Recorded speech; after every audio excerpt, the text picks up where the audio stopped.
Hola, buenas tardes a todas y a todos los presentes. Hoy nos hemos reunido acá en un esfuerzo que ha realizado la carrera de Trabajo Social de la Universidad Autónoma de Chile, sede Temuco, en un conversatorio que se ha denominado Implicancias psicosociales de la pandemia en la vida comunitaria, una mirada desde el trabajo social y la psicología. Sabemos que hay más de 1000 personas inscritas para esta actividad, que nos van a acompañar de distintos lugares de nuestra región, de nuestro país y también de otros países. Sabemos que hay personas, estudiantes, dueñas de casa, profesionales de las ciencias sociales, desde la academia y distintas instituciones que se han interesado en acompañarnos hoy a conversar acerca de este importante tema. Para comenzar, quiero dejar con ustedes, para que dé unas palabras de bienvenida, a la directora de la carrera de Trabajo Social de la Universidad Autónoma de Chile, sede Temuco, María Angélica Franco Saavedra.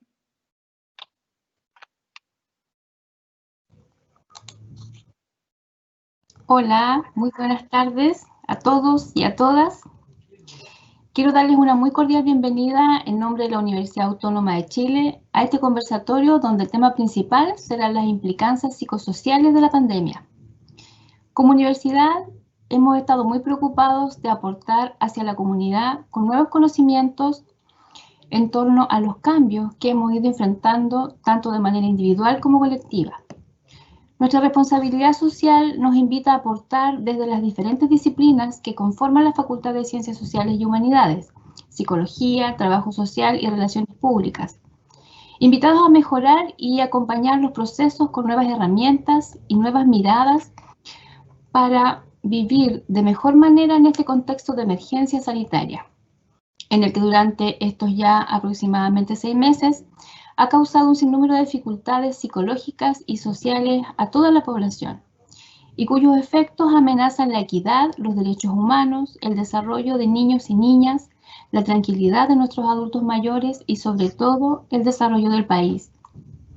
Quiero agradecer en esta oportunidad al doctor en Ciencias Humanas, don Eduardo Sandoval, quien nos acompaña, ¿cierto?, el día de hoy, y desde la carrera de Psicología y la doctora de Filosofía en Educación, la señorita Paula Leal, adscrita a la carrera de Trabajo Social.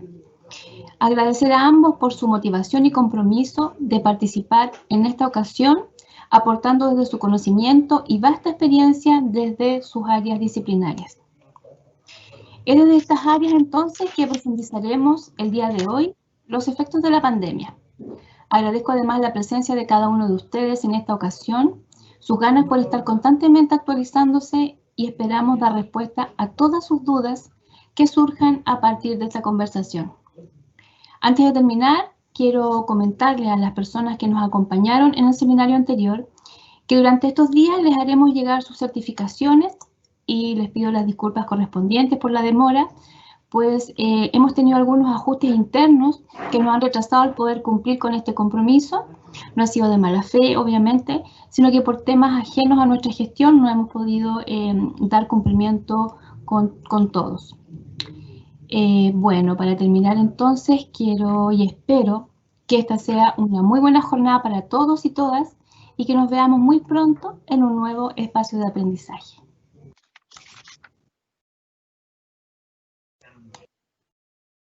Muchas gracias, María Angélica.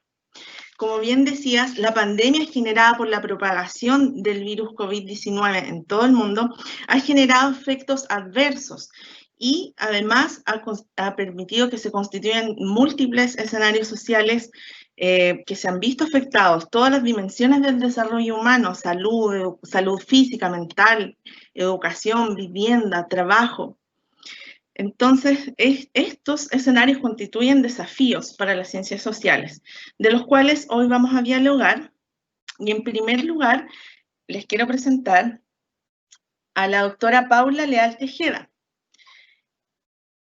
Ella es trabajadora social, licenciada en Trabajo Social de la Universidad de Los Lagos, magíster en Desarrollo Humano Local y Regional de la Universidad de la Frontera, doctora en Filosofía de la Educación de la Universidad de Sussex de Inglaterra, ex becaria CONICYT de Magíster en Chile y doctorado en el extranjero.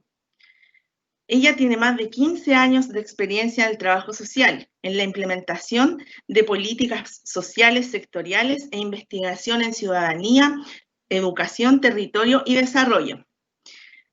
Además, actualmente es docente de la carrera de Trabajo Social de la Universidad Autónoma de Chile, sede Temuco.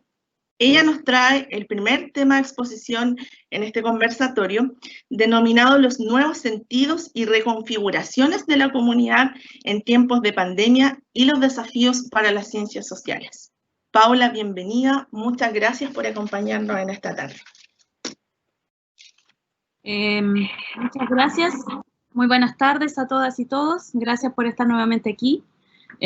También gracias a quienes en una ocasión anterior nos pudieron acompañar. Así que hoy día juntas y juntos para poder dialogar, agradeciendo también al equipo que tenemos aquí, a nuestra moderadora, a nuestro colega, cierto invitado, nuestro colega psicólogo, a nuestra directora y también a una estudiante que nos va a estar acompañando, Montserrat Infante. Muchas gracias también por la disposición. Así que es una gran oportunidad poder compartir estas reflexiones. Creo que tengo 20 minutos, ¿verdad? Así que voy a tratar de acatarme al tiempo. Cuando pensamos en este conversatorio, ¿qué queríamos lograr? ¿Cuál es nuestro objetivo? Nos planteamos la necesidad de reflexionar en cuanto a que hay implicancias, ¿cierto?, frente a crisis que estamos viviendo, en particular la pandemia, que nos motivan y nos impulsan a poder reflexionar desde las ciencias sociales en dichos fenómenos, dichos procesos y cómo nosotros los abordamos. Voy a compartir, es una presentación muy breve, básicamente para ir siguiendo el lineamiento, ¿cierto?, de la conversación. Ahí creo que está compartido, ¿verdad? Okay. Entonces yo quisiera reflexionar a grandes rasgos en este día acerca, en primer lugar, de qué comprendemos por comunidad. Una de las implicancias de esta pandemia es justamente repensar, deconstruir y podríamos decir co-construir lo que comprendemos por comunidad. Como sucede en las ciencias sociales, y es algo que nos caracteriza, muchos de los conceptos que trabajamos no tienen una definición puntual acotada. Es más un diálogo y son lo que denominamos, la línea que yo sigo más bien es de hablar de conceptualizaciones, porque las definiciones son acotadas y más bien las conceptualizaciones nos permiten una flexibilidad y un diálogo permanente para recomprenderlas de acuerdo también a los contextos, ¿cierto?, particulares en los cuales vivimos nuestra vida. Y cuando pensamos en esta idea de comunidad, entonces, sobre todo en estos tiempos de pandemia, surge esta necesidad de decir, bueno, ¿qué entendemos por comunidad? ¿Somos una comunidad? ¿Cuál sería esa comunidad? ¿Está delimitada? Y lo importante es que podamos comprender que la comunidad en sí tiene que ver con un espacio en el cual se genera seguridad y se genera confianza. Cuando yo digo que soy parte de una comunidad, cuando me entiendo como parte de este todo, podríamos decirlo, que es una comunidad, yo doy por sentado que hay lazos que me unen a los demás, que son lazos de identidad, que son estos lazos, como decía, de seguridad, de confianza, que tiene estructuras. Podríamos decir, tiene estructuras horizontales, tiene estructuras verticales, y que me permiten a mí de una u otra manera participar de una manera ordenada. Hablo de ordenamiento en términos de conocer roles, funciones que cada una y uno de nosotros cumple en dicha comunidad. Pero es interesante porque desde las líneas positivistas, digamos, tenemos una idea de comprender fenómenos, pero desde comprenderlos como cosas, es decir, cosificar los fenómenos. Y una de las discusiones que se entabla respecto a comunidad es que, sobre todo con las intervenciones desde el trabajo social, intervenciones que fueron en su momento mucho más clínicas y asistencialistas, También esta idea de hacer un paralelo, ¿cierto?, entre la forma en que yo intervengo a nivel, podríamos decir, de caso con el individuo, y digo a propósito, el individuo, a esta idea mucho más, esta idea comunitaria, es decir, aplicando ciertas herramientas desde lo clínico. Entonces esto nos ha llevado a comprender la comunidad también como un proceso. Es decir, algunos autores ya planteaban, por ejemplo, Simmel a principios del siglo XIX, ya planteaba el entender la comunidad como un proceso. Y esto rompe paradigmas, porque insisto con la idea de que muchas veces se ha comprendido la comunidad como una cosa, ¿cierto? Es decir, y también como pudiera ser un objeto al cual, como un recipiente, como yo siempre llamo, ¿cierto? Llenarlo de intervenciones, llenarlos de procedimientos, de procesos, etcétera, sin entender, ¿cierto?, sin llegar a comprender a cabalidad que las comunidades en sí, podríamos decir, son cuerpos vivos y tienen particularidades que les hacen complejas y les hacen distintas a otras. Entonces, también cuando entendemos comunidad, ¿cierto?, en el sentido de lo social, de lo cultural, como estos grupos de personas que se reúnen frente también a ciertas, como yo decía, identidades, pero también a ciertos objetivos y formas de ver la vida y de entender la vida.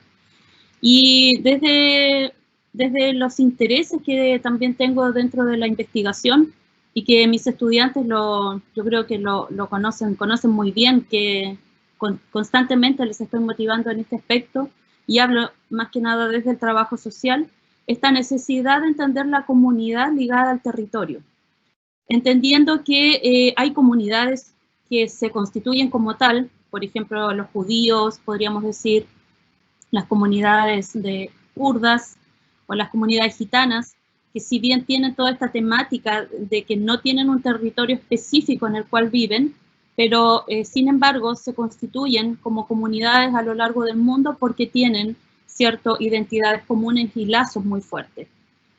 Pero en el entendido también de que cuando abordamos comunidad debemos entender también las comunidades como habitando un territorio. Y siempre traigo a colación este aspecto y lo trabajo de una manera muy práctica. En el tiempo que pude estar estudiando fuera de Chile, me pasaba mucho que observaba, ¿cierto?, diferentes grupos de personas migrantes en el país donde yo estaba. Y me sucedía mucho que efectivamente había grupos sociales mucho más abiertos y dispuestos a este diálogo, ¿cierto?, entre comunidades y este intercambio cultural tan necesario, sobre todo en un contexto globalizado. Pero por ahí también observaba, por ejemplo, un matrimonio de un país X de Latinoamérica que trabajaban todo el día y salían, ¿cierto?, de su jornada laboral inmediatamente a conectarse al teléfono con sus familias en Latinoamérica y desde, digamos, desde un país de Europa, en definitiva, a cargo de la familia que estaba a kilómetros de distancia en este país de Latinoamérica. Y eso me hacía pensar nuevamente y traer a la práctica estas teorías que nosotros conocemos acerca de habitar el territorio. Es decir, yo genero lazos de confianza, yo habito un territorio, yo le doy significado, me identifico, participo, soy consciente de mi entorno y por lo tanto pudiéramos decir que las comunidades no pueden estar desligadas, ¿cierto?, de este aspecto territorial. Así que, bueno, como decía, uno de los primeros aspectos es cómo comprendemos comunidad. Y cito a Sánchez, que en el 2000 plantea que lo que distingue una comunidad de cualquier otra agrupación social, tenga o no un territorio específico, es el sentimiento global de pertenencia, de solidaridad y de confianza, el valor del colectivo que implica la noción de sentido de comunidad. Así que primera implicancia, yo diría, de esta situación de encontrarnos en una pandemia, desde lo que compartimos, desde el trabajo social y en general desde las ciencias sociales, es que tenemos que revisar lo que comprendemos por comunidad, a la luz, ¿cierto?, de estas situaciones de crisis. Ahora, esto nos lleva a pensar también cómo nosotros entendemos la sociedad hoy en día, ¿cierto? La sociedad es mucho más amplia desde su comprensión o desde su estudio, que es la comunidad, pero en general está esta idea, y a lo mejor no voy a ahondar tanto más en aquello, pero esta idea de una sociedad líquida, como lo plantea Bauman, una sociedad con lazos difusos, y en que se ha privilegiado la inmediatez, y también conocemos estas reflexiones que están hacia, por ejemplo, cómo se configuran estas generaciones de los mileniales, le llaman algunos, la generación Z, etcétera. Pero entendiendo, ¿cierto?, que hay un aspecto de que se diluyen estos lazos de confianza y se trabaja más desde lo líquido, desde aquello que no tiene un sustento, digamos, en el tiempo. Y cómo en medio de una sociedad que se maneja o que se comprende desde lo inmediato, desde lo rápido, desde lo fácil, por allí también hay discusiones acerca de lo que sucede. Uno de los fenómenos es el mayor beneficio o placer que yo puedo obtener de algo con el menor esfuerzo. Y es la sociedad en la cual estamos hoy día. Y creo que una de las grandes reflexiones también que teníamos producto del estallido social era justamente el reencuentro de los habitantes de un país, de las y los habitantes, y esta reflexión que surgía en los mismos barrios, en los vecindarios, acerca de quiénes somos como sociedad. Entonces pensamos, y también producto, ¿cierto?, de la pandemia, cuando ya sabemos todos estos lazos rutinarios de compartir, de encontrarnos cara a cara, se vieron afectados. Y yo creo que nos ha movido a todas y todos a pensar en qué sociedad vivimos. Hemos podido visibilizar problemáticas estructurales que han estado allí, ¿cierto?, por muchos años. Ya sabemos que ha habido opiniones de diferentes o comentarios desde diferentes sectores acerca de que muchas veces no se comprendía la magnitud, ¿cierto?, de los problemas estructurales que atravesamos. Entonces, otra implicancia es repensar y digamos deconstruir y co-construir esta idea que tenemos de sociedad. Y a la vez esto nos plantea esta necesidad también de qué entendemos por intervención comunitaria. Como planteaba en un principio, sacar esta idea o salirnos de la idea de la comunidad como una cosa a la cual yo puedo, que es maleable, y a la cual yo simplemente con una intervención, ¿cierto?, yo puedo llenar de conocimiento, de experiencia, de técnicas, y el problema va a estar solucionado. Entendemos que las miradas han ido cambiando, pero si revisamos nuestras perspectivas o modelos desde los cuales nos posicionamos para la intervención, yo creo que podríamos ser bastante críticos en este sentido.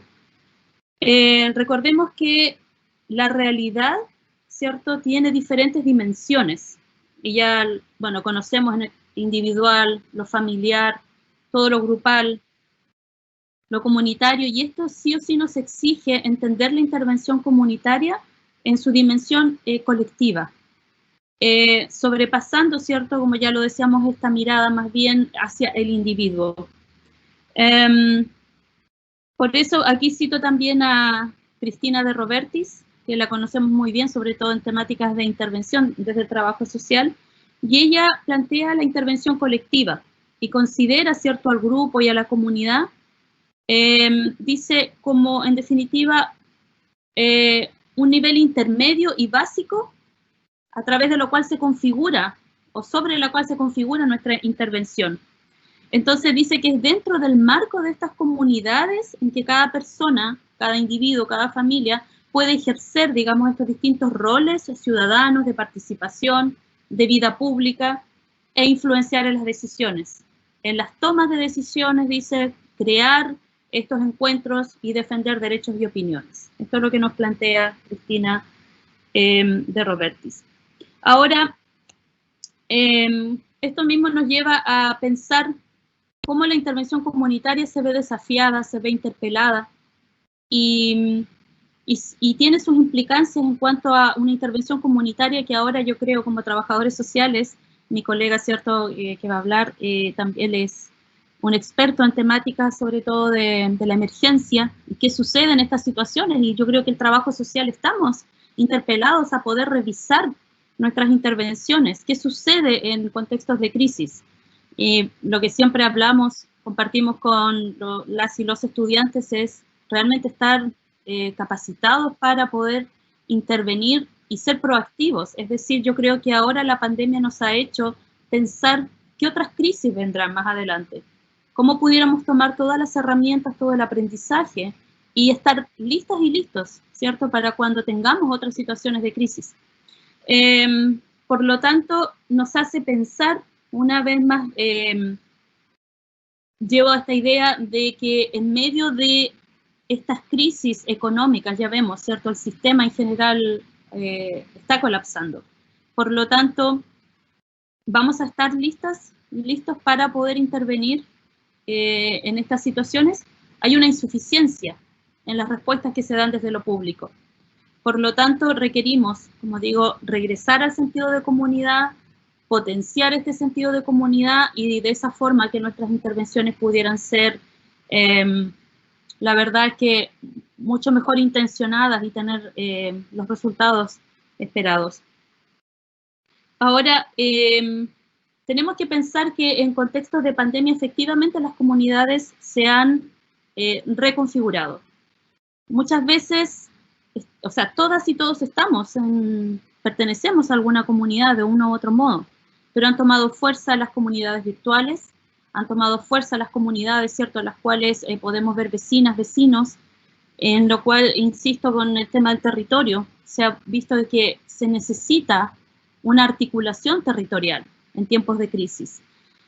Por lo tanto, cuando estamos pensando en nuestras intervenciones y pensamos en qué se ha hecho, voy a citar salió un estudio hace pocas semanas, un estudio dirigido encabezado por 3 universidades, en que efectivamente más de 1000 personas, al ser consultadas específicamente en temas de participación ciudadana, hay un consenso en que la participación ciudadana efectivamente ha aumentado en este tiempo de pandemia.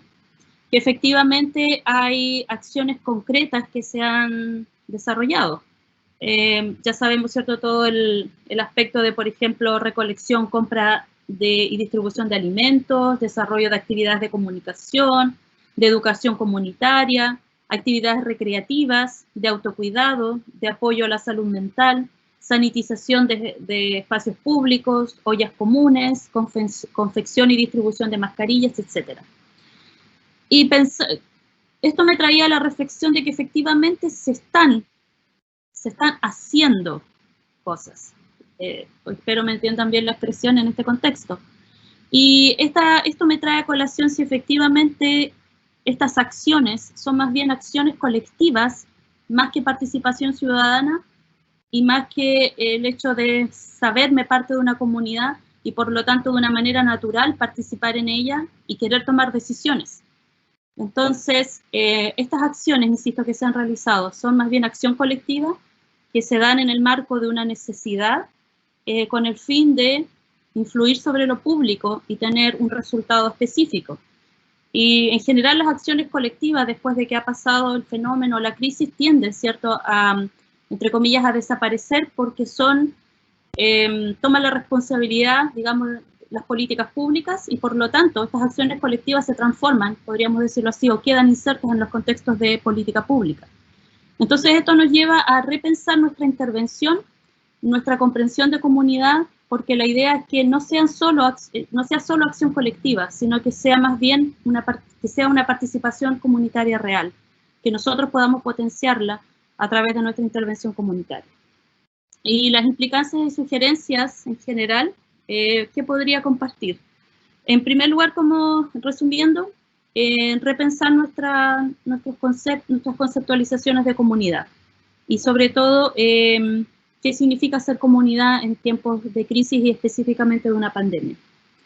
Desde la formación, diría yo, estar mejor preparados para afrontar estas situaciones de crisis, rescatando los saberes populares y los creativos. Es decir, a partir de esta pandemia deberíamos tener más herramientas para la prevención y yo creo que también desde la formación deberíamos darle otra revisión, yo creo, a nuestras, no sé si a todas nuestras mallas curriculares, toma bastante tiempo, pero sí a los contenidos, es cierto que podemos trabajar en las diferentes asignaturas. Necesitamos más que nunca revisar, ¿cierto?, lo que significa el trabajo en red, entender las políticas sociales sectoriales y sobrepasar y motivar a través de nuestras intervenciones, ¿cierto?, el hecho de no participar de una manera utilitaria, es decir, yo participo o me hago parte de la comunidad, pero con un fin utilitario, sino que sobrepasar aquello y, en definitiva, saberme parte de una comunidad. Y por último, yo creo que es urgente que nos hagamos cargo de la virtualidad. Las comunidades se han visto potenciadas por todo lo que son las redes sociales y todo el mundo virtual. Por lo tanto, es una realidad que llegó para quedarse. Así que como trabajadores sociales y profesionales de las ciencias sociales creo que nos tenemos que hacer cargo. Así que yo creo que los desafíos y las implicancias son bastante... la verdad es que se ven bastante, como yo le llamo, tentadoras. Es interesante poder repensarlas y hacernos cargo, como también yo siempre digo. Y por último, creo que me extendí un poquito, me disculpan. Vi esta frase el otro día que me llamó mucho la atención, que si bien yo también la uso en un contexto más bien de enseñanza, o sea, cuando enseño las asignaturas de economía, pero me llamó la atención para traer la colación. Dice, si la riqueza fuera el resultado inevitable del trabajo duro y el emprendimiento, cada mujer en África sería millonaria. Por lo tanto, esto me hizo pensar de que efectivamente cuando entendemos comunidad, nos tenemos que entender como personas, no solo a nivel individuos, sino que como un grupo que está allí interconectado y que tiene significados en común. Un individuo no puede lograrlo por sí solo, por eso dice cada mujer en África sería millonaria. En este contexto de comunidad, una persona por sí sola no puede lograr los objetivos que se proponga. Se necesita una comunidad, se necesita una sociedad y un sistema público político en constante diálogo e interacción. Eso, muchas gracias. Voy a dejar de compartir ahora. Muchas gracias, Paula. Muy interesante los conceptos que se trabajaron en tu exposición. Acá tenemos hartos saludos para ti y también algunas preguntas, ¿ya? De nuestros participantes. Por ejemplo, tenemos a Gabriela, que nos pregunta, ¿cómo reactivamos una comunidad en pandemia desde el trabajo social? Gabriela Cruz nos hace esas preguntas. Nayeli nos dice, ¿la intervención comunitaria se puede implementar de la misma manera en todos los países? ¿O se puede tomar una base para realizar la intervención? Olga nos pregunta, ¿cómo podemos fomentar la participación de las comunidades que se han visto afectadas por la pandemia? Son preguntas similares, Paula. ¿Las respondo ahora? No sé si quieres responder enseguida o doy saludos. Por ejemplo, Sara Marín de Talca, Dani Mena Palacios de Colombia, Gabriela Cruz Jiménez, que nos está viendo desde México, desde Guadalajara, desde Río Gallegos, también Argentina, María de Los Ángeles Aguilera, Nayeli, que nos acompaña desde Monterrey, Nuevo León, México, desde Salta, Argentina, está Mayra también, que han enviado saludos en el chat. Mejor los dejo y comparto después que comparta, que presente mi colega, porque también hay una exposición que yo creo que puede responder ciertas de la parte de las inquietudes y después las podemos abordar. Entonces dejamos las preguntas para el final.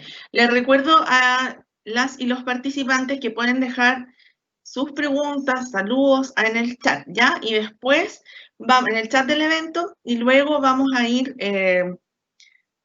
dándole respuesta y dialogando con nuestras expositoras. Gracias, Paula. Gracias.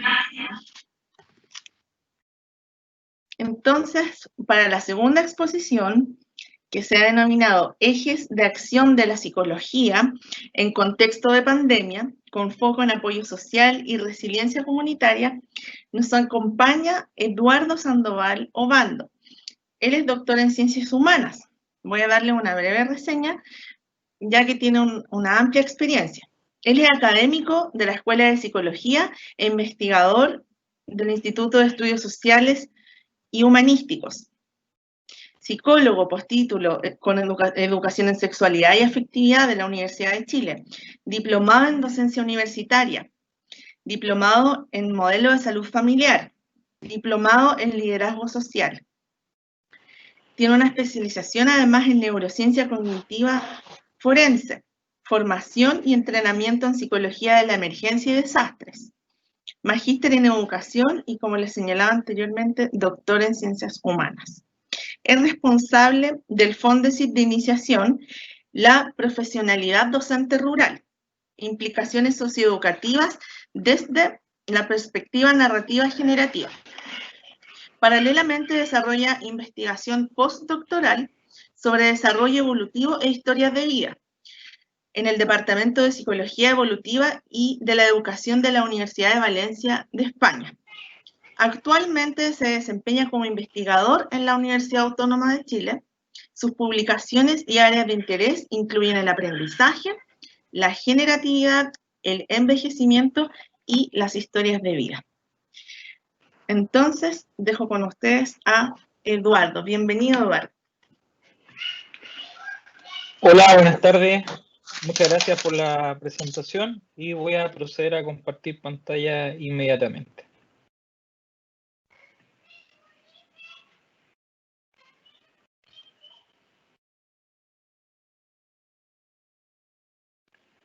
Ya, espero que se esté viendo completamente la presentación, si me pueden confirmar.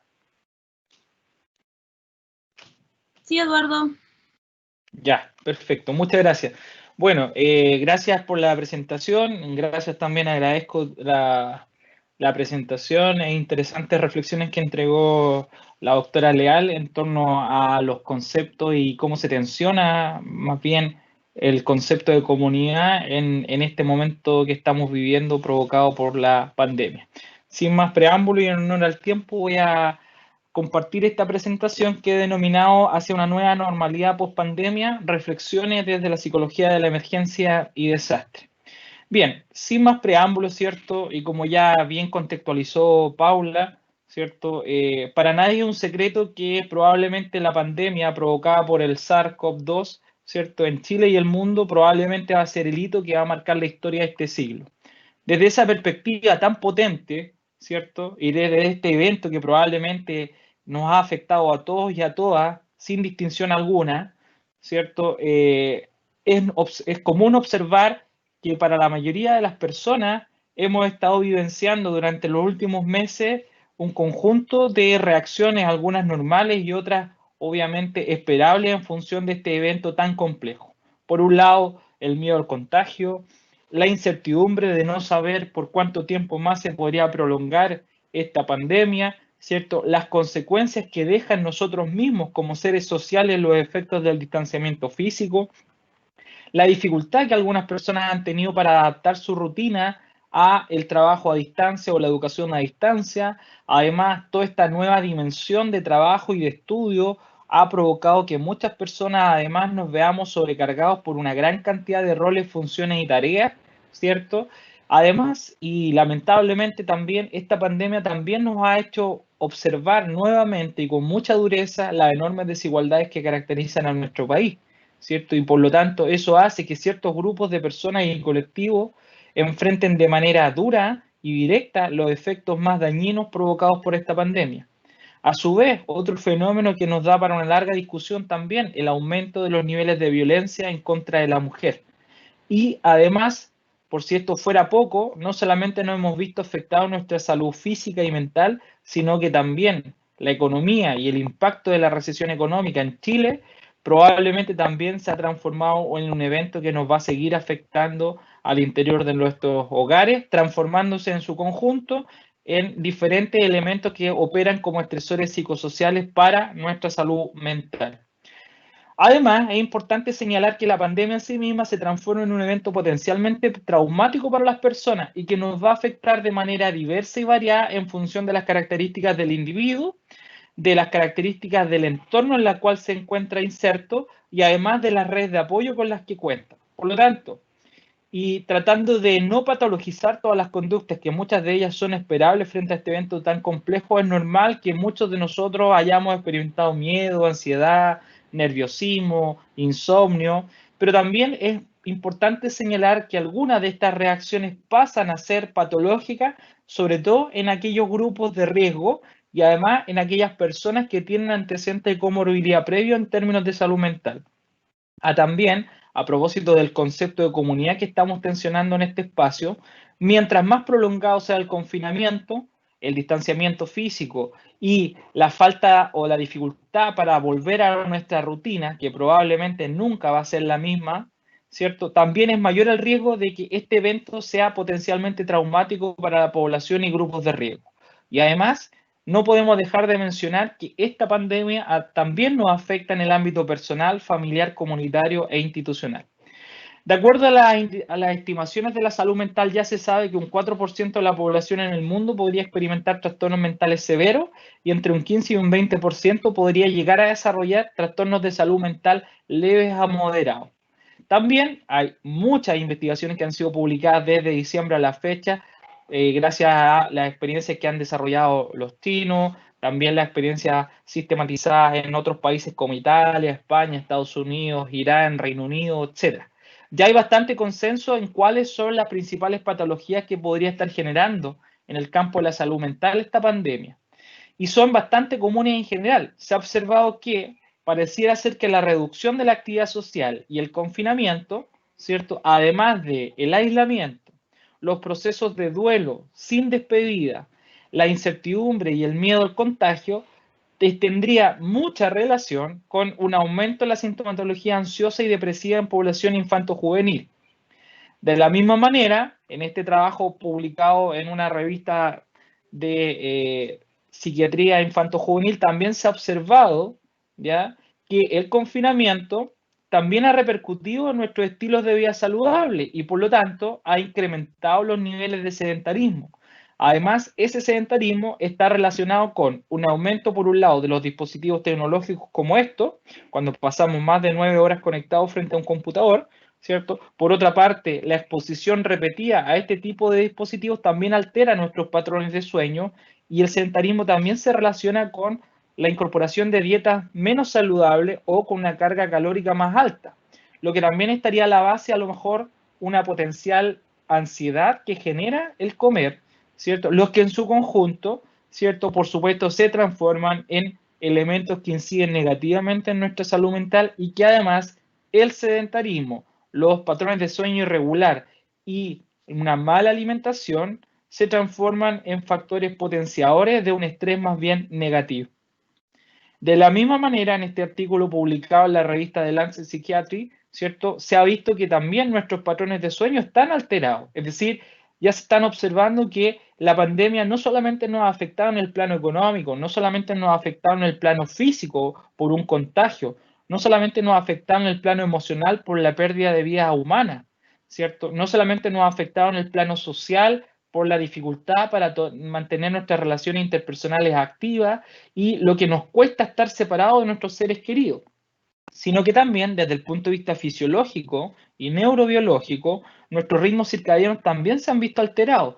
De hecho, en esta investigación se reporta que 3 de cada 5 personas reporta problemas para dormir y más aún, 1 de cada 5 personas reportaría estos problemas diariamente. Y ya sabemos que desde el punto de vista de la neurobiología, tener un mal dormir o malos patrones de sueño es un factor de riesgo directo para generar fluctuaciones importantes en nuestro estado de ánimo, en nuestra capacidad para afrontar el estrés, en el desarrollo y despliegue de nuestras funciones ejecutivas superiores relacionadas con la atención, memoria, motivación, toma de decisiones y además, obviamente, nos hace más propensos a percibir mayores niveles de ansiedad y por lo tanto a desplegar herramientas de afrontamiento frente al estrés más disfuncionales.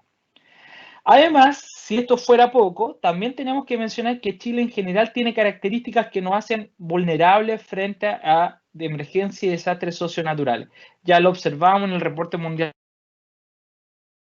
28, de acuerdo a lo publicado en el 2018, ¿cierto? Más aún, durante la última década se podría señalar que más de 30 desastres de gran magnitud nos han afectado, siendo más de 4 millones de personas damnificadas y más de 800 víctimas fatales, lo que también repercute en el Producto Interno Bruto. Más aún, Si esto fuera poco, Chile tiene una de las cadenas de volcanes activos más largas y extensas en el mundo y que además nos hace muy propensos a erupciones volcánicas. De hecho, hace muy poco, ustedes recordarán, sobre todo los que son de la región de la Araucanía y de los lagos, ¿cierto? La erupción del volcán Villarrica y del volcán Calbuco, que también fue un evento de gran magnitud que nos afectó.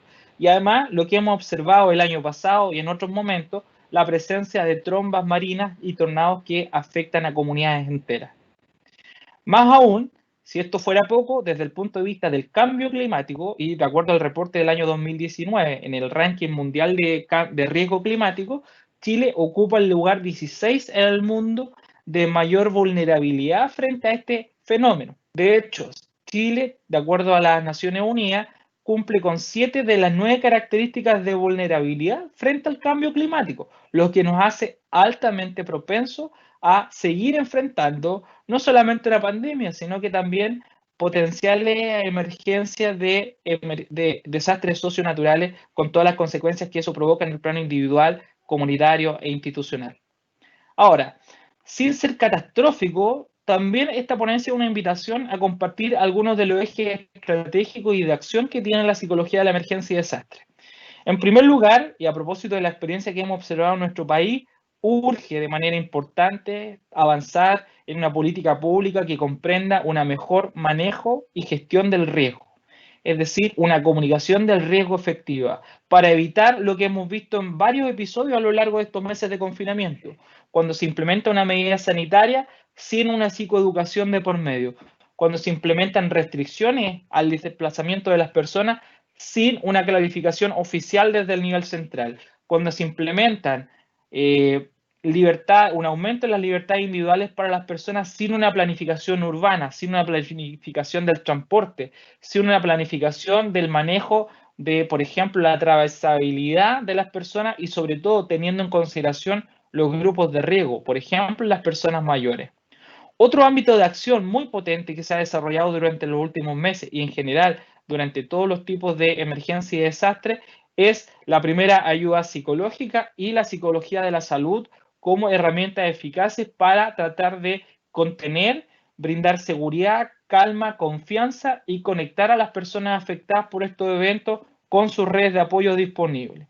Y además, posterior a la pandemia, muestra sus potencialidades la terapia cognitivo-conductual centrada en el trauma, además de los procesos terapéuticos en aquellos casos que desarrollen un trastorno de salud mental más complejo.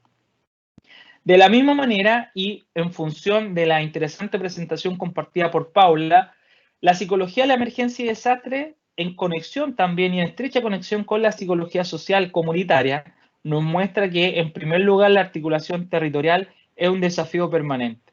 ¿De qué manera? Desde las ciencias sociales estamos llamados a generar acciones directas que permitan que las comunidades trabajen de manera cohesionada, fundamentalmente también a través de la formación de monitores que actúen con liderazgo, con iniciativa y con proactividad para la resolución de las necesidades más urgentes que enfrentan a los grupos y colectivos más afectados por este tipo de eventos. En segundo lugar, y muy relacionado con el trabajo social, la importancia de la intersectorialidad, es decir, las universidades y todos los organismos públicos y privados tenemos que hacer un llamado a que podamos trabajar de manera coordinada, compartiendo saberes, experiencias y herramientas que nos permitan ir en directo beneficio de las personas más afectadas, no solamente por la pandemia, sino por todos los fenómenos y dificultades que van a surgir en el Chile post pandemia. Es una invitación también a colaborar y a generar procesos de investigación interdisciplinar en la que el trabajo social, la psicología y otras disciplinas puedan trabajar colaborativamente en la búsqueda de soluciones concretas a las demandas y necesidades más sentidas por la población. De la misma manera, el tercer eje crítico, la participación, cómo desde las ciencias sociales generamos mecanismos, acciones y herramientas que permitan en las comunidades potenciar la identidad social, la reciprocidad, la solidaridad, el apego. Paula ya lo decía, el reconocimiento y la integración de los saberes locales, de las experiencias previas de las personas, la importancia y el reconocimiento de las personas mayores en la transmisión y en la combinación de relaciones intergeneracionales. Ya sabemos, la comunidad no solamente hoy en día depende del territorio, sino que hoy en día la pandemia nos demuestra con más fuerza que nunca que las comunidades también pueden estar unidas de manera virtual. Y esa es una invitación a que también avancemos en la consolidación de estas comunidades, ¿cierto? Mediante el fortalecimiento de estas dimensiones, como la reciprocidad, la solidaridad, ¿cierto? El reconocimiento de los saberes locales. De la misma manera, y específicamente en el campo de la salud mental, esta Agencia Internacional de Cooperación ya nos muestra también cuáles son los ejes estratégicos de despliegue de la psicología de la emergencia y desastre, específicamente el importante rol que podríamos cumplir y que estamos cumpliendo muchos de nosotros, ¿cierto? En brindar primera ayuda psicológica, ¿cierto? En generar condiciones para prestar una atención de salud mental de calidad de manera presencial o no, ¿cierto? Tratando de disminuir el riesgo potencial de un trastorno de salud mental al corto, mediano y largo plazo. Además, y a propósito de que me interesa focalizar mi presentación en dos dimensiones estratégicas, estos artículos que ustedes observan acá, ¿cierto? Y muchos más, ¿cierto? Publicados en la revista Psicológica de Trauma, ¿cierto? En diferentes revistas que yo he seleccionado, ¿cierto? Nos muestran un consenso importante que quisiera compartir con ustedes, que tiene que ver con la importancia del apoyo social y la resiliencia comunitaria. Es decir, el apoyo social y la resiliencia comunitaria en diferentes grupos etarios, en diferentes países, muestran de manera enfática que son factores protectores que favorecerían una mejor salud mental en contexto de pandemia. Y vamos a explicar por qué. En primer lugar, el apoyo social, siendo muy breve, ¿cierto? El apoyo social tiene que ver con las transacciones interpersonales que implica la ayuda, ya sea moral, económica, verbal o emocional entre seres humanos. Es decir, este apoyo social además puede ser instrumental, emocional, puede ser a través de la entrega de insumos tangibles, ¿cierto? Puede ser solamente la existencia de interacciones sociales positivas, puede ser la transmisión de afecto, en fin. Lo que se ha visto es que las personas que perciben un mayor nivel de apoyo social logran afrontar de mejor manera las dificultades y vicisitudes que ha instalado la pandemia. Más aún, de hecho, las investigaciones muestran que las personas que perciben un apoyo social alto tienden a ser más asertivas, gozan de una autoestima más elevada, cuentan con mayor habilidades sociales, tienden a ser extrovertidas, tienen mayores probabilidades de participar en grupos sociales cohesionados. Al contrario, las personas que tienen una baja autoestima, que desarrollan una visión poco optimista frente al futuro, con un locus de control más bien externo, son las que naturalmente experimentan una menor percepción de apoyo social. En este mismo sentido, se ha observado en contexto de pandemia que fuertes niveles de ansiedad y estrés menoscaban los recursos interpersonales de los individuos y por lo tanto, ¿cierto?, se muestran menos efectivos a la hora de afrontar las dificultades más urgentes que instala la pandemia. Por otra parte, y al contrario, quienes muestran una percepción de apoyo social más alto logran desplegar estrategias de afrontamiento activas frente al estrés y tienen un comportamiento mucho más funcional frente a eventos vitales estresantes. Además, y en función del tiempo, la evidencia disponible hasta el momento también nos muestra que no se trata solamente de una percepción de apoyo social experimentada por los individuos, sino que también entra en juego otra dimensión tremendamente importante en función de este seminario que estamos desarrollando, que tiene que ver con la resiliencia comunitaria. Ustedes ya saben que la resiliencia es un constructo o es un elemento que se extrae desde la física que hacía alusión a la propiedad que tienen ciertos metales de que cuando son sometidos a altas temperaturas no pierden su forma. Ese concepto se aplica al comportamiento humano en el campo de la psicología, por ejemplo, y hace alusión a la capacidad que tendría un individuo para hacer frente a las adversidades que surgen a lo largo de la vida. Y cuando hablamos de resiliencia comunitaria, por supuesto que tiene relación con cómo los grupos de personas y las comunidades son capaces de hacer frente a los eventos vitales estresantes que puedan surgir en el entorno próximo en el que se desenvuelven. Ya estamos claros que este concepto se viene investigando desde los años 80, ¿cierto? Particularmente en aquellos grupos vulnerados que históricamente enfrentaban condiciones de pobreza, de marginación o de estrés. Por lo tanto, tiene mucho sentido analizarlo y trabajarlo hoy en día en tiempos de pandemia, ¿ah? Porque hoy en día, más que nunca, se destaca la importancia que tendrían las comunidades resilientes. Es decir, cómo ciertos colectivos son capaces de minimizar los efectos adversos de un determinado evento, sobreponerse a ello y generar acciones pragmáticas y oportunas que les permitan superar la crisis, emergencia o desastre experimentado. Es decir, la resiliencia comunitaria además tiene una fuerte influencia y que se ha gestado desde valiosas investigaciones generales en el ámbito latinoamericano, ¿ya?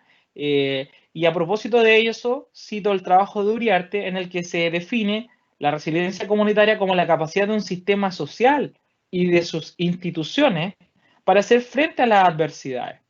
Por eso que es tan importante, por ejemplo, cuando uno ha tenido que desplegar una primera ayuda psicológica ahora mismo en tiempos de pandemia, tratar de identificar cuáles son los recursos personales con los que cuenta el individuo, pero también cuáles son los recursos sociales que percibe en su entorno próximo, porque lo fundamental en toda intervención psicosocial en tiempos de pandemia es conectarlo con sus redes de apoyo social para que como comunidad sean capaces de desplegar acciones y estrategias que les permitan resolver las necesidades más urgentes que los aquejan.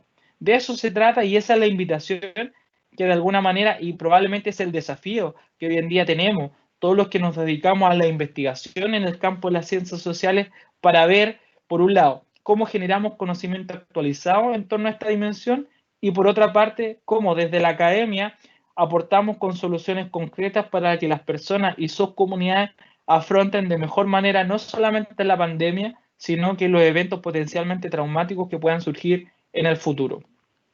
Más aún, el concepto de resiliencia comunitaria tiene una fuerte conexión con los objetivos de desarrollo sostenible propuestos por la ONU y además con el marco de Sendai. Es decir, esto no es una creación espontánea, sino que tiene una fuerte relación con todos los desafíos globales que se están implementando hoy en día para afrontar, por ejemplo, el cambio climático, para afrontar, a propósito de los objetivos de desarrollo sostenible, cómo avanzamos en igualdad de género, cómo avanzamos en una mejora de las condiciones laborales, cómo avanzamos en una protección por el clima y por el medio ambiente, cómo generamos condiciones para una mejor salud y bienestar general en las personas. El desafío está, en el fondo, por un lado, cómo las comunidades se organizan para detectar oportunamente las adversidades, la vulnerabilidad y la amenaza presente en su entorno. Y además, esto no es una construcción de la noche a la mañana, sino que las comunidades resilientes están en permanente cambio y transformación. Se van construyendo cotidianamente. Cuando el vecino se preocupa por usar la mascarilla correctamente, cuando el vecino de al lado se preocupa por eliminar sus desechos de manera correcta y responsable, cuando se preocupa de mantener el distanciamiento físico, cuando se organizan al interior de un barrio en realizar las compras colectivas para una comunidad, cuando se organizan para ir en ayuda a las personas mayores presentes en el entorno, cuando se preocupan de cuidar su entorno, de limpiarlo, de recuperar los espacios baldíos, etcétera. Son un conjunto de acciones que las comunidades y las personas que las integran pueden comenzar a implementar para volverse resilientes. Y en función del tiempo, ya comienzo a cerrar mi presentación. Hoy en día, más que nunca, podríamos señalar que desde las ciencias sociales, trabajar o investigar en torno a la resiliencia comunitaria es combatir la vulnerabilidad social, ambiental e institucional que afecta a muchas personas, particularmente considerando las enormes desigualdades que hoy en día nos caracterizan como país y también, por qué no decirlo, al mundo. Esa es la invitación y ese es un desafío. También comparto, para finalizar, ¿cierto?, algunas de las dimensiones estratégicas que plantea Suárez y Ojeda a propósito de la resiliencia comunitaria. Y estas mismas dimensiones son ejes de trabajo que podríamos implementar desde el trabajo social o desde la psicología. Cómo trabajamos identidad cultural, cómo reforzamos la solidaridad, cómo avanzamos en mayores niveles de honestidad entre las personas, cómo cultivamos el humor como un factor protector también para nuestra salud mental y cómo hacemos que las personas y sus comunidades gocen de una mejor autoestima, porque en la medida que lo logren, están mejor preparados para hacer frente a las adversidades que van a seguir surgiendo en el futuro. La invitación es, y el desafío por supuesto es, cómo seguimos avanzando en la construcción y promoción de comunidades resilientes. Para ello, algunos pasos: promover la iniciativa, promover y cultivar los liderazgos colectivos, ¿cierto? Generar acciones concretas para una mejor gestión de la vida comunitaria entre las personas, promover la intersectorialidad y la participación social comunitaria con diferentes actores e instituciones, monitorear las acciones que se implementen y, por supuesto, el desafío permanente es seguir avanzando en la construcción de redes operativas, funcionales y sistemáticas que ayuden a las personas y sus comunidades a hacer frente a las adversidades. Y por último, quería compartir con ustedes estas reflexiones. Esto ya es lo último para no alargarme y ser respetuoso con el tiempo. A mi juicio, y después de muchas instancias en las que he podido participar durante estos meses con diferentes grupos etarios y con diferentes profesionales, creo que esta pandemia obviamente nos obliga a replantearnos todo lo que nosotros conocíamos o creíamos conocer. Por lo tanto, lo resumo de esta manera. En primer lugar, creo que es una invitación. Es decir, yo espero que el Chile post-pandemia no sea el mismo país en el que nosotros estamos. Por eso lo veo como una invitación para avanzar en un mayor respeto y protección de las personas mayores. Es una instancia para valorar las pequeñas cosas que nos entrega la vida. Un abrazo, un saludo, una estrechez de mano, ¿cierto? Un evento también que nos obliga a perdonar, a reconciliarnos, a unirnos. Es también una invitación para impulsar acciones concretas que promuevan el trato igualitario entre hombres y mujeres. Una oportunidad valiosa para cultivar la crianza respetuosa, para entender la importancia de la corresponsabilidad y de la implicación familiar, es decir, del papá, de la mamá o de los cuidadores, en el desarrollo cognitivo y emocional de nuestros niños, niñas y jóvenes. Por su parte, considero que esta pandemia también es una oportunidad. Es una oportunidad para instalar una cultura de la prevención frente a emergencias y desastres, destacando el apoyo social y la resiliencia comunitaria como acciones coherentes que nos permitan avanzar en un desarrollo sostenible que vaya en directo beneficio de la protección del medio ambiente y nos haga tomar conciencia de una vez por todas frente a la emergencia climática que estamos viviendo. Y por último, creo que también la pandemia nos propone un desafío, no solamente para nosotros que estamos en las universidades, sino para todo ciudadano o ciudadana, que es la necesidad de avanzar en un nuevo pacto social construido sobre el diálogo respetuoso y colaborativo, que supere los egoísmos o los intereses particulares, para avanzar definitivamente y todos juntos en la construcción de acuerdos democráticos que otorguen igualdad, respeto y justicia social para todos. Si desean indagar con mayor profundidad en aspectos relacionados con la psicología de la emergencia y desastre, lo invito también a revisar mi sitio web, que es bastante simple, eduardosandoval.cl, y muchas gracias a la carrera de Trabajo Social y a la Facultad de Ciencias Sociales y Humanas de la Universidad Autónoma por dejarme participar de este importante evento. Muchas gracias.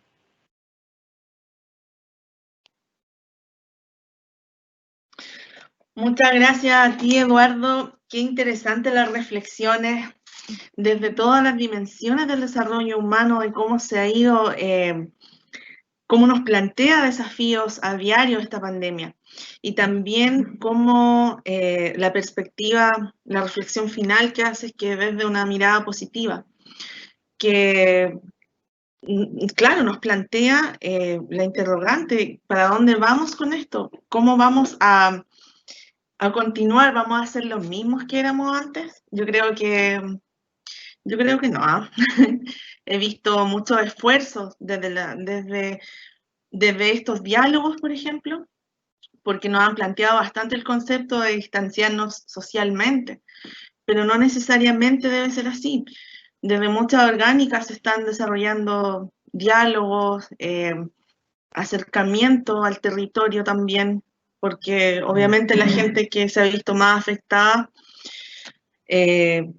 no sé, ha quedado sin trabajo, por ejemplo, se ha visto reflejado muchos problemas a nivel psicológico, a nivel social también, de cómo está estratificada esta sociedad en entregas de ayudas, por ejemplo, que no están llegando a todas las personas. Y bueno, ahí en lo personal también tengo una experiencia de lo que es el trabajo con campamentos, con familias muy, muy vulnerables, y que obviamente a nivel de salud mental también hay una afectación muy, muy importante allí.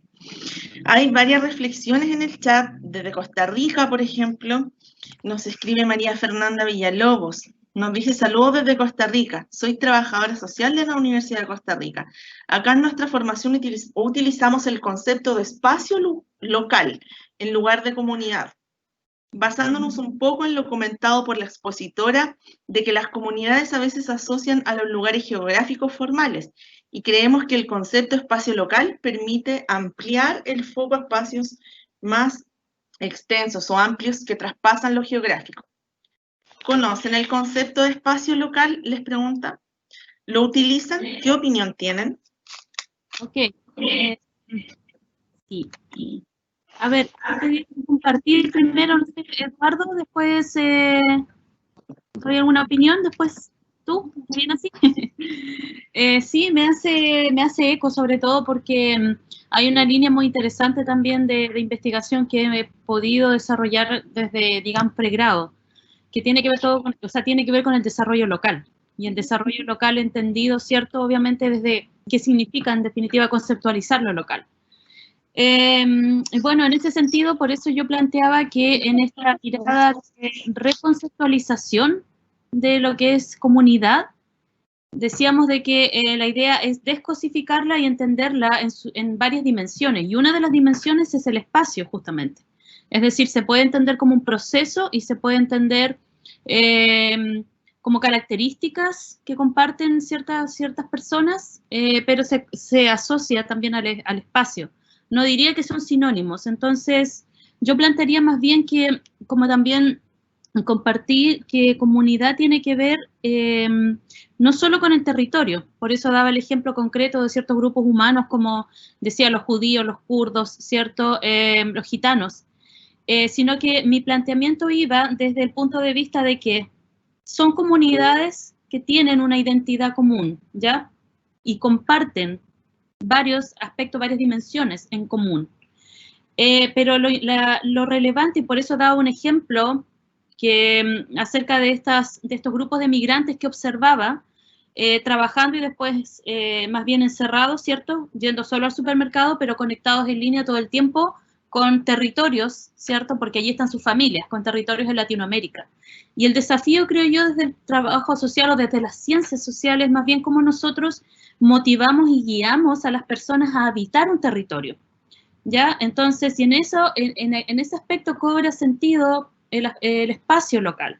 Por eso digo, no los veo como sinónimos, pero tampoco pudiera verlos como contradictorios, porque pudiera ser que desde la intervención, si yo me enfoco, ¿cierto?, desde mi intervención, desde una mirada más bien del espacio local, es decir, donde hay actores relevantes, donde hay instituciones, donde hay procesos, donde hay identidades, obviamente yo puedo tener una intervención que sea bastante integradora.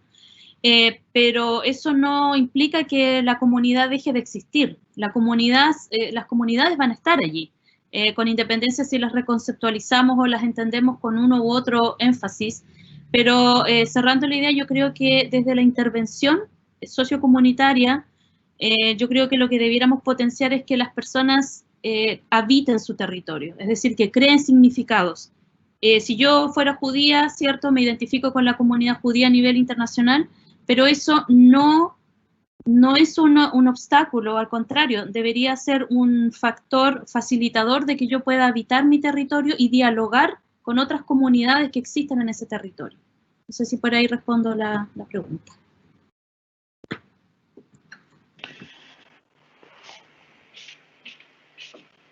No sé si Eduardo quiere comentar algo más. Bueno, yo también comparto la idea de Paula, porque obviamente, y a propósito del comentario de la persona ahí que colocaba la idea del espacio local, efectivamente yo creo que hoy en día hay múltiples definiciones y conceptualizaciones acerca de cómo podemos entender la comunidad. De hecho, a mí me parece, complementando a lo mejor lo que la persona comentaba, me acerco mucho a los planteamientos de Edgar Morin acerca de que hoy en día, desde este paradigma de la complejidad, incluso ya no solamente podríamos hablar de espacio local, sino que más aún de espacio-tiempo local.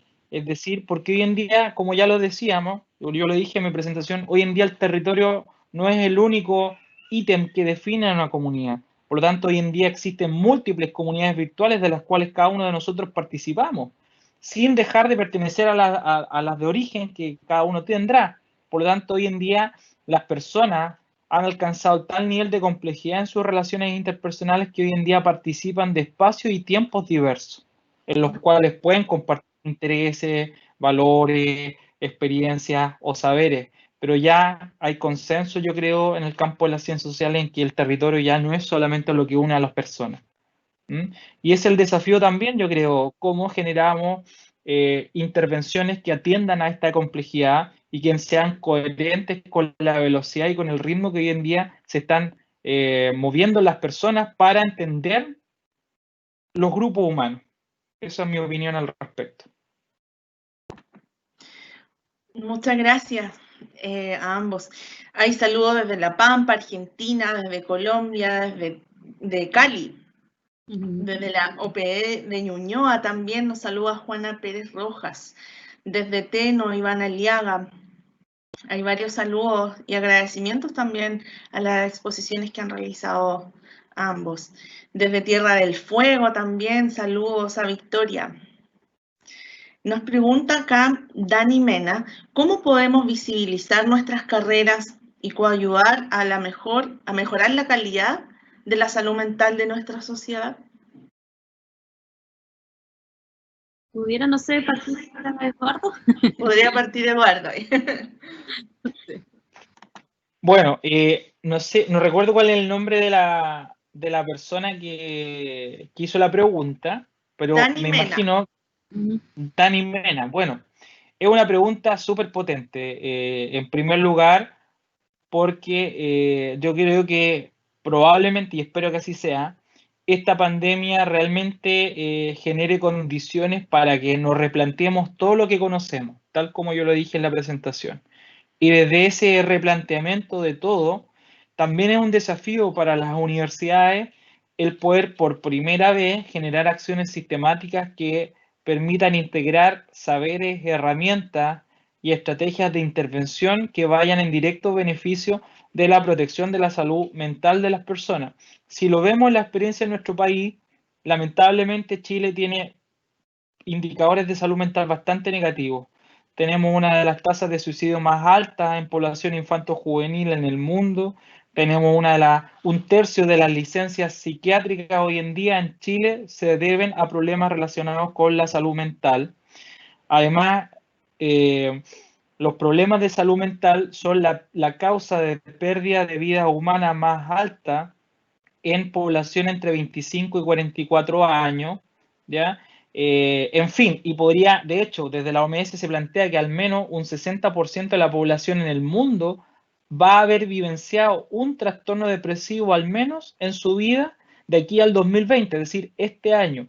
Por lo tanto, y si lo queremos ver desde el punto de vista de la inversión, la salud mental sigue siendo el hermano pobre de la salud pública, y si Chile más o menos estima entre un 8 y un 10% de su Producto Interno Bruto a salud, menos del 5% probablemente va a salud mental. Por lo tanto, mientras no se generen cambios y reformas estructurales en la política pública que orienta la salud en el país, es difícil hablar de un futuro promisorio para nuestra salud mental. De hecho, probablemente, y sobre todo a propósito de este Chile post-pandemia, probablemente vamos a ver una sobrecarga importante de todos los niveles de atención primaria, secundaria y terciaria en salud mental, que espero que sea una evidencia ya contundente para generar acción y para generar un cambio importante respecto a cómo entendemos la salud.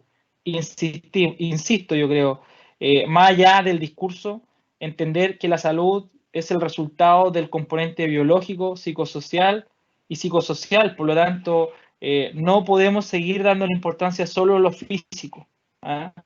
Y ese es un desafío que hoy en día las universidades, las ciencias sociales tienen por delante. ¿Cómo generamos acciones, saberes y herramientas coherentes con el mundo actual y profesionales comprometidos con la protección de la salud física y mental de las personas. Eso es lo que puedo comentar. Sí, Paola, ¿hay otra pregunta igual? ¿O quieres seguir en la misma?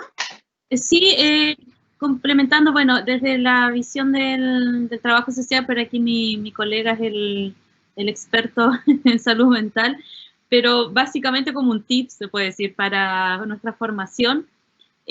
Trabajadores sociales, motívense justamente a especializaciones en áreas de salud mental y de intervención en crisis o en intervención en emergencia. Y sobre todo también lo que motivamos mucho a nuestros estudiantes tesistas, ¿verdad? Que realicen sus tesis, las desarrollen siempre desde las miradas integradoras con la comunidad y el territorio. Yo siempre les digo, nosotros no vivimos en el aire, y si el aire fuera nuestro hábitat o el agua, ¿cierto? Los océanos, deberíamos tomar aquello como referencia. Entonces, yo creo que siendo proactivos y visibilizando lo que viene para el futuro, yo creo que es un gran aporte si más y más profesionales desde las ciencias sociales se especializan en estas áreas. De cómo abordamos ciertas estas problemáticas de salud mental, yo creo que desde el trabajo social nos falta bastante todavía. Yo creo que en psicología van mucho más avanzados en estas áreas. Pero nosotros desde nuestra disciplina podemos, sobre todo esta mirada integradora que tenemos en nuestra formación. Así que hay como un tip de formación para estudiantes que estén conectados, anímense con estas intervenciones que tienen que ver con crisis, porque la pregunta iba orientada acerca también de cómo visibilizar, ¿cierto?, nuestras profesiones, y también les invitaría a continuar en las líneas de la educación popular. Es decir, nosotros, trabajadores sociales, insertándonos en estas áreas, lo vimos para el estallido social, que con independencia del color político, pudiéramos decirlo, fueron interesantes los espacios que se abrieron para diálogos, sobre todo para analizar por qué, ¿cierto?, este estallido, cuáles son como yo decía, las problemáticas estructurales. Eso yo creo que generó espacios en los cuales nosotros inmediatamente no solo ser reactivos en aprovecharlos, sino que propiciarlos. Por ahí me acuerdo también, Eduardo, que tú estuviste colaborando justamente desde tu visión desde la emergencia durante el estallido, en conversaciones, ¿cierto? Y es interesante que tenemos ese espacio ahí que está dado, cómo lo potenciamos el desafío. Eso sería, para visibilizar nuestra profesión, o nuestras profesiones de las ciencias sociales. Acá tenemos una pregunta que va como en una línea similar a lo que estaban reflexionando, que la hace Jairo.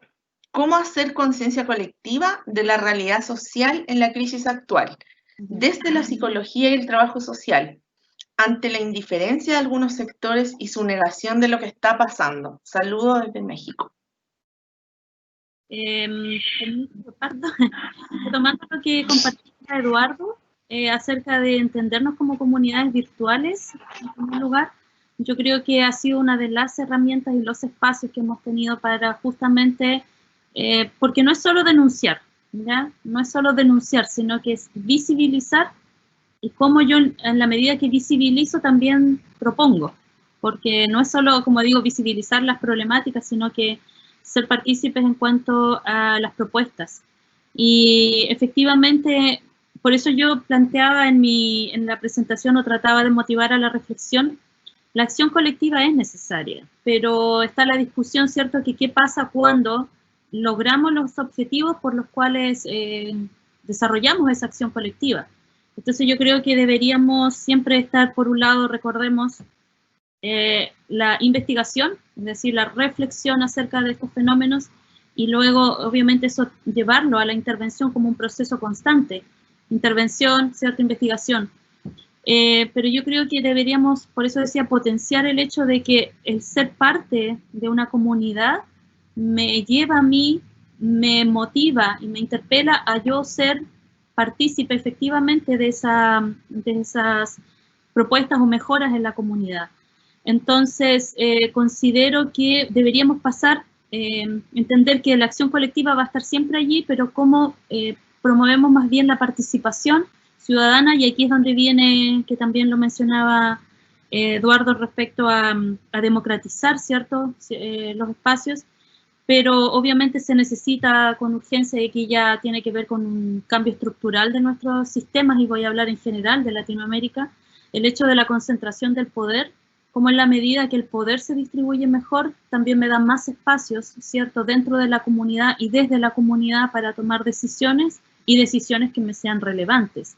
Porque también está la discusión de que muchas veces podemos decidir, pero no decidimos en temáticas que realmente son relevantes para nuestras comunidades. Entonces, esa también sería la invitación a reflexionar en estos aspectos, y tenemos que ser reflexivos y críticos acerca de estas concentraciones de poder que hay, ¿cierto?, en nuestros sistemas políticos, y voy a hablar políticos sociales en Latinoamérica en general.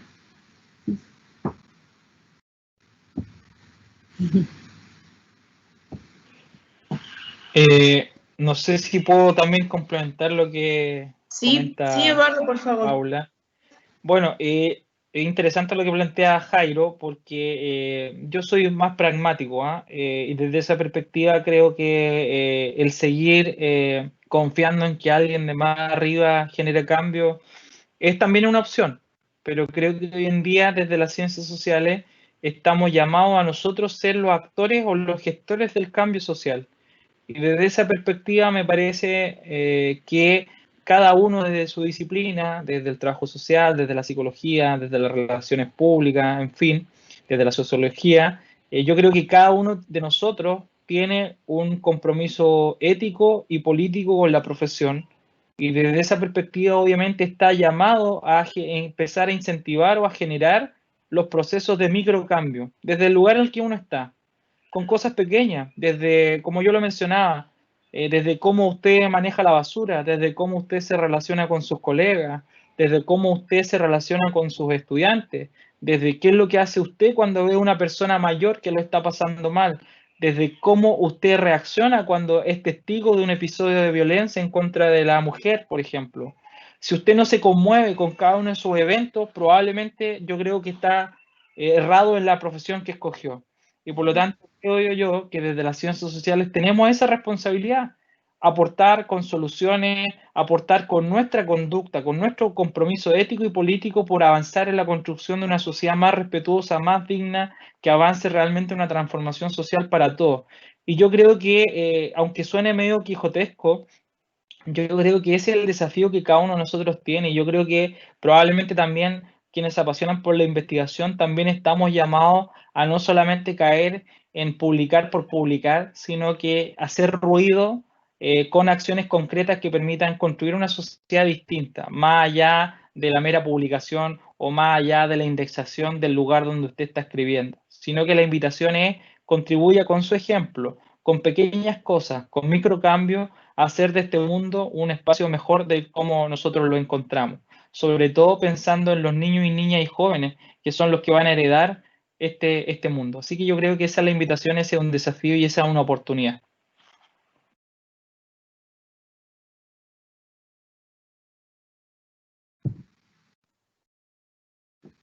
¿Me escuchan? Perdón, es que como que se me puso un poco lento esto.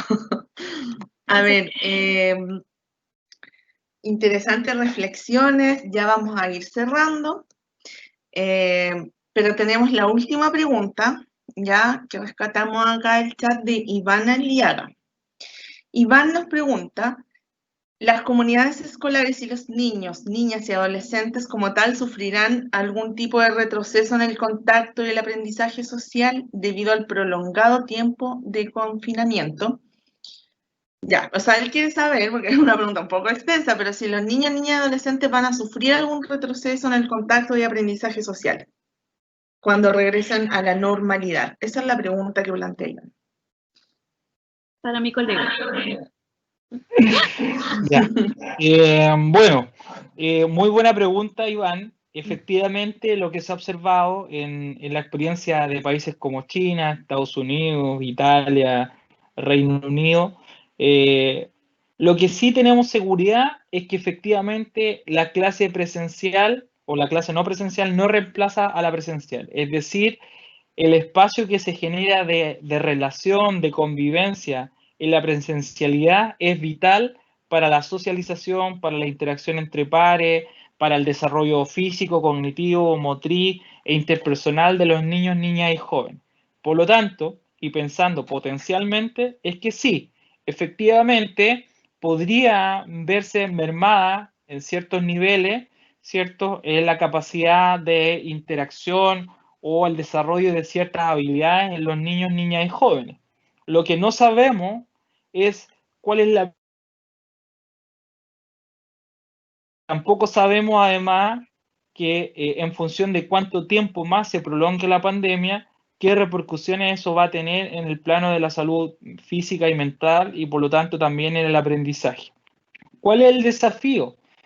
¿Cómo generamos al interior de las comunidades educativas, y pensando en que probablemente Iván trabaja en alguna escuela, ¿cierto? ¿Cómo generamos condiciones para promover aprendizaje significativo, que entiendan o que extraigan a partir del currículum imperante para cada nivel de enseñanza una nuclearización de contenidos, es decir, tratar de seleccionar los contenidos más relevantes para que sean promovidos al interior de las actividades de docencia sincrónica? También se recomienda cultivar la autonomía, la creatividad y la libertad a la hora de aprender, más allá de las imposiciones que instala el nivel central o el cumplimiento de un plan y programa.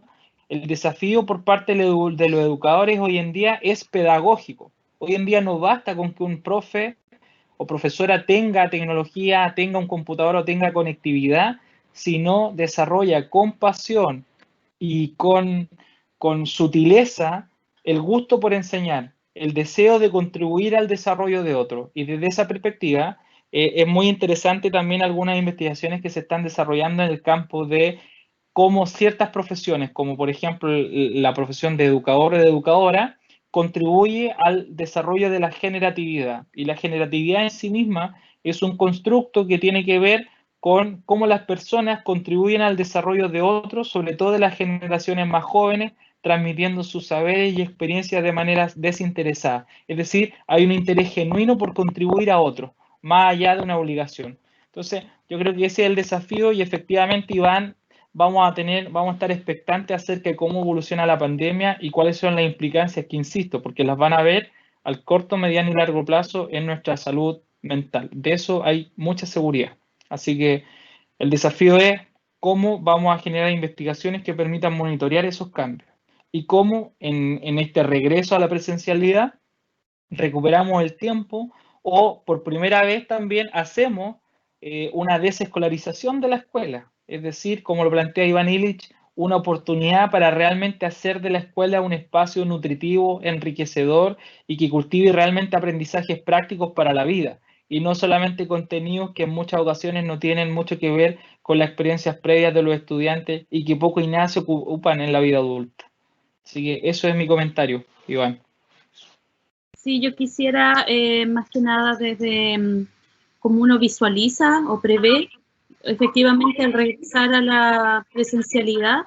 Yo creo que trabajadores sociales que tienen toda esta experticia, ¿cierto?, en aspectos educacionales y que también pertenecen a equipos de trabajo dentro de colegios, y bueno, ya sea de básica, secundaria, ¿cierto?, primaria o secundaria, yo creo que viene una gran oportunidad y un gran desafío y el momento de prepararse es ahora. O sea, efectivamente, como decía Eduardo, hay bastantes estudios acerca de los impactos que va a tener en niños y niñas. Por lo tanto, yo creo que es un área que está allí lista para ser estudiada, abordada, creando yo creo que desde ya estrategias de cómo pudiéramos nosotros abordar aquello y cómo pudiéramos propiciar aquellos espacios para que los niños y niñas puedan obviamente cada uno y una en sus niveles, en los distintos niveles cognitivos, pero cómo pudieran en definitiva reflexionar y entender que hubo un aprendizaje a partir de esto. Ahora sabemos de que es un número reducido, pero existe lo que es la educación virtual, las familias que lo tomaron hace tiempo como lo que se llama el homeschooling.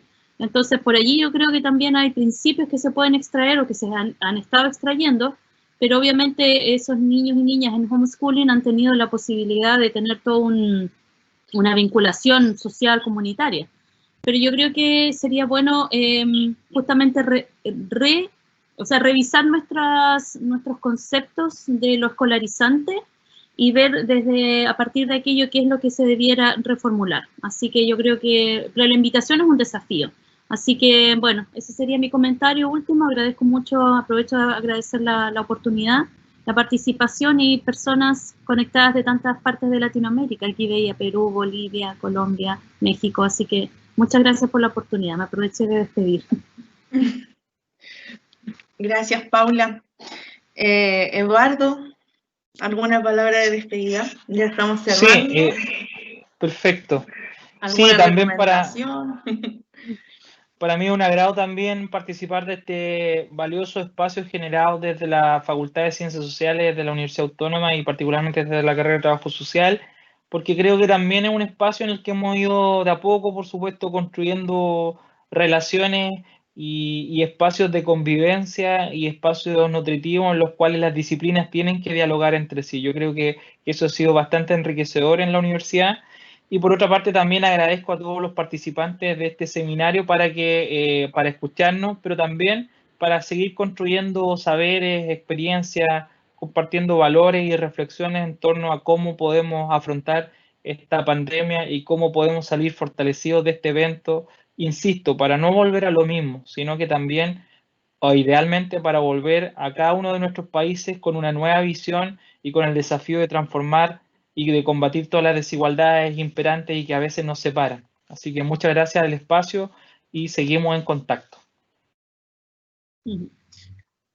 Bueno, por mi parte, agradecer a la doctora Paula Leal Tejeda y al doctor Eduardo Sandoval Obando por habernos acompañado en este importante espacio, que como bien decía Eduardo, se genera desde la Facultad de Ciencias Sociales de la Universidad Autónoma de Chile, sede Temuco, en particular desde el equipo de trabajo social.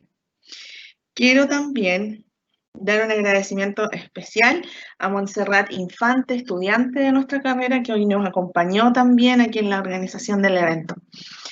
Y bueno, despedirme de parte de todo el equipo de la carrera de trabajo social, agradecer a todas las personas que estuvieron presentes hoy dando saludos, felicitaciones y haciendo sus preguntas también. Gracias por las reflexiones, Paula, Eduardo. Espero verlos pronto. Que estén muy bien. Gracias a todas y todos. Chao, gracias, hasta luego.